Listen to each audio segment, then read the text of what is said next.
Cheguei! Então, gente, hoje cá estou eu pra trazer mais um vídeo de especial de Halloween. Espero que vocês estejam gostando, inclusive me deixa essa...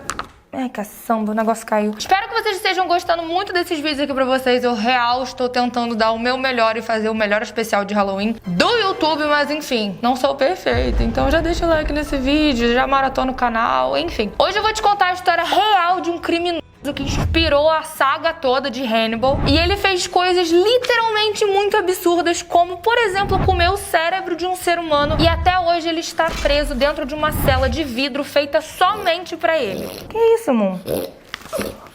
Tá com medo da sua mãe, é isso? Mas enfim, algumas pessoas veem ele como um justiceiro e algumas pessoas de fato acham umas coisas que ele fez já absurdas. Mas eu vou deixar isso pra vocês julgarem. Já pega sua pipoca, prepara seu miojo e vamos pro vídeo.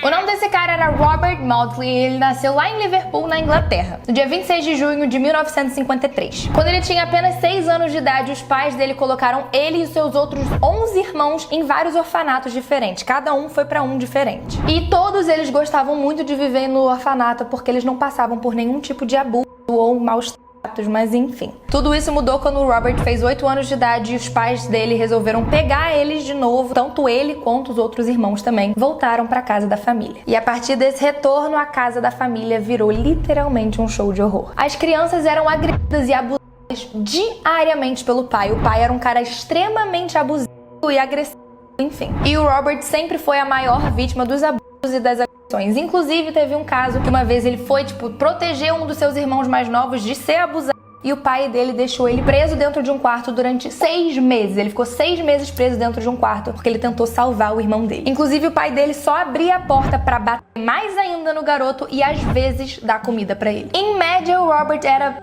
espancado mais ou menos 5 vezes por dia. Literalmente por dia o pai dele bateu nele 5 vezes. E uma vez o pai dele bateu tanto, mas tanto nele com uma espingarda que ele quebrou uma espingarda nas costas do Robert. Como é que você quebra uma espingarda nas costas?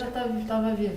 Tava viva. Como é que ela continuava viva? A gente já não sabe, né, mãe? Mas pela graça de Deus, né? Mas depois tu vai ver o que ele vai fazer. Uma coisa que o Robert foi detalhar depois, quando ele já tava preso, que enfim, traumatizou muito ele, era que o pai dele, toda vez que batia nele, ele disse que o pai dele saía rindo. Ele batia no menino e depois ele virava as costas rindo, como se nada tivesse acontecido. Depois de um tempo, o Robert conseguiu ser resgatado pelo serviço social, mas os traumas que ele tinha continuaram sendo carregados por ele. Quando ele fez 16 anos de idade, ele resolveu fugir pra Londres e chegando lá em Londres, nada do que ele tinha planejado na vida dele aconteceu. Ele não conseguiu arrumar um emprego e acabou morando na rua. Depois de várias e várias tentativas de tirar a própria vida dele, ele foi colocado num hospital psiquiátrico. Nesse hospital, o Robert teve contato com vários criminosos diferentes e quando ele voltou pras ruas, ele começou a ficar viciado tanto em droga quanto em bebida. E como ele não tinha mais dinheiro pra sustentar nenhum desses vícios, ele acabou virando garoto de programa. Até aqui o Robert seria mais um adolescente com muitos problemas, enfim, com alguns vícios e talvez uma psiquiatra, uma psicóloga ajudaria muito e ele seria salvo dessa vida. Mas em 1974 ele cometeu um crime bárbaro que fez a vida dele mudar pra sempre. Em mais uma noite assim de trabalho como garoto de programa, ele conheceu um cliente chamado John Farrell. E esse cara, o John Farrell, ele não batia muito bem da cabeça e ele começou a mostrar pro Robert várias fotos dele abusando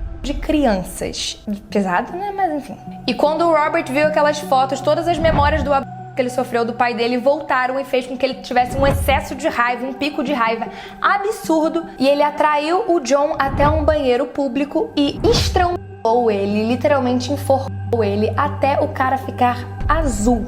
O Robert nem tentou fugir, ele já sabia o que ele tinha feito, pra ele tava tudo bem, ele tava, fazendo justiça com as próprias mãos e ele só esperou a polícia chegar pra, enfim, prender ele. Os agentes policiais ficaram impressionados com a força do Robert, eles falaram que nunca tinham visto alguém estrangular alguém com tal força a ponto do cara ficar azul. E no final das contas, ele acabou sendo condenado à prisão perpétua. Depois disso, ele foi enviado a um hospital psiquiátrico chamado Broadmoor, que é o lugar, assim, é a casa de vários criminosos super perigosos, incluindo agressores e abusadores de crianças. E apesar disso, apesar dele sempre querer assim fazer a justiça com as próprias mãos em questão de abusador e tal, ele ficou um tempo sem fazer nada, até que em 1974, quando ele tinha 24 anos, tudo isso mudou. Tá, agora vai ficar loucura essa história aqui, tá? É agora que vai rolar uma loucura, tá? Se vocês tiverem alguma sensibilidade, alguma coisa de gatilho, para de ver, porque agora vai rolar até canibalismo.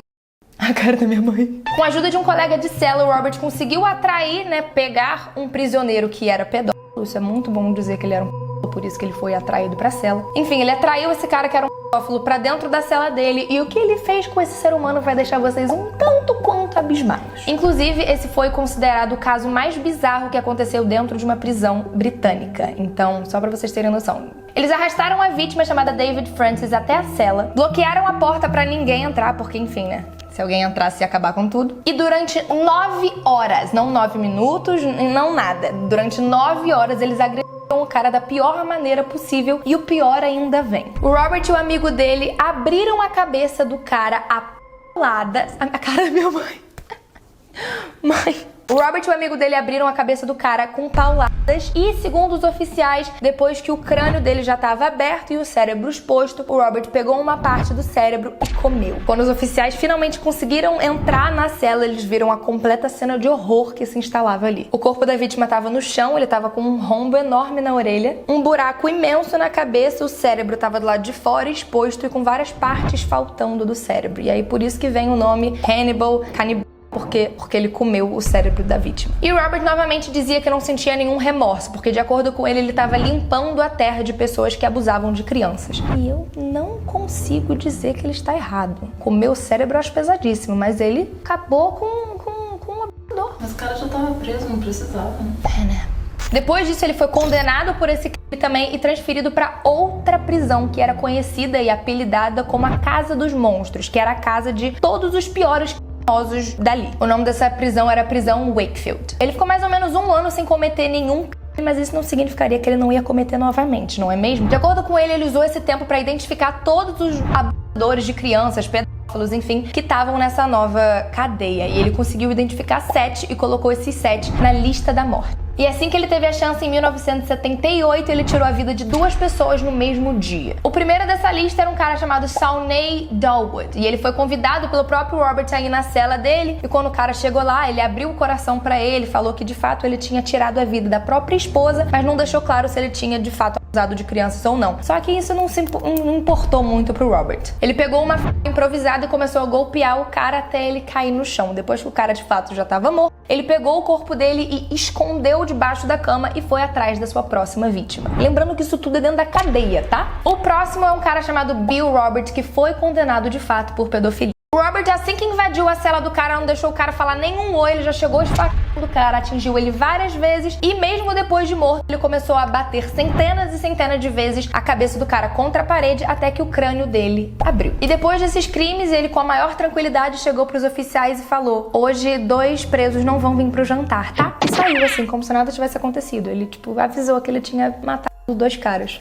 Depois disso, eu acho que o sistema carcerário entendeu que esse cara era um pouco perigoso pra ficar perto de outros prisioneiros e resolveu deixar ele em completo isolamento. Até mesmo os policiais tinham medo de chegar perto dele. Ele deu várias entrevistas pra jornais, TV, enfim, o cara ficou, super conhecido e famoso, e até hoje ele é. Tanto que em 1983 as autoridades resolveram construir uma cela específica pra ele, especial pra ele, na prisão Wakefield, no porão da prisão Wakefield, eles construíram meio que uma casa de vidro. Inclusive, essa jaula de vidro, no caso, ficou muito famosa no filme O Silêncio dos Inocentes. Eu não vou ficar gravando metragem não, então eu vou falar aqui. Essa cela tinha 5,5 metros de comprimento, 4,5 metros de largura e é feita com vidro à prova de balas. Feito porque, enfim, ainda existe, o cara ainda tá lá, se vocês querem saber. E praticamente não tem nada dentro. Tem uma cama de concreto, uma cadeira, uma mesa, uma pia e tudo isso que foi, aparafusado no chão. Ai, não podemos esquecer do vaso sanitário, né? Ele tem que ter um vaso sanitário que também é aparafusado no chão. A porta da cela dele só tem um mini espaço que é por onde passam a comida. O Robert tá preso há mais de 30 anos nessa cela, sem poder ler livro, sem poder ter nada. Ele não pode se comunicar com ninguém, ele não fala com ninguém e ele fica 23 horas trancado dentro da cela e ele só pode sair por 1 hora pra fazer exercícios. Imagina a cabeça desse ser humano. Por causa desse isolamento, 100% desse isolamento total, por tanto tempo, ele acabou desenvolvendo alguns problemas de fala e a depressão situação dele, enfim, piorou de uma maneira absurda. Inclusive, ele pediu para as autoridades se ele podia tirar a vida dele com uma cápsula de cianeto, mas enfim, o pedido dele foi negado. Hoje ele tem 68 anos, continua preso. Ele já cumpriu 48 anos da sua pena, sendo que 42 foi na solitária. Só que hoje em dia ele tem uma televisão e videogame pra cabeça dele ficar um pouco menos vazia. Ele se considera uma pessoa normal, diz não ter feito nada demais e sim, só se sente um justiceiro, uma pessoa que, enfim, tirou abusadores do mundo. Inclusive, o próprio psicólogo dele falou que ele de fato é uma pessoa normal e ele não tem nenhuma característica de uma pessoa psicopata ou sociopata, nada. Enfim, a história dele é um pouco diferente de outros criminosos. Enquanto algumas pessoas veem ele como de fato um cara que, enfim, tirou a vida de pessoas e é um criminoso, outras pessoas veem ele de uma maneira diferente, até gostam dele. Outras pessoas enxergam ele como um cara que faz justiça com as próprias mãos porque ele de fato foi abusado na infância, enfim. Ele foi meio que impulsionado por traumas do passado a fazer o que ele faz hoje. E pra finalizar esse vídeo eu vou falar uma frase que ele falou numa entrevista. Vou ler. Quando eu tiro a vida de alguém, eu tenho meus pais em mente. Se eu tivesse tirado a vida deles em 1970, nenhuma dessas pessoas teria falecido. E eu estaria andando por aí como um homem livre, sem nenhuma preocupação no mundo. Um trauma que ele tem de infância fez ele fazer as coisas que ele faz hoje. E ele é um justiceiro. Não acho ele tão mal assim.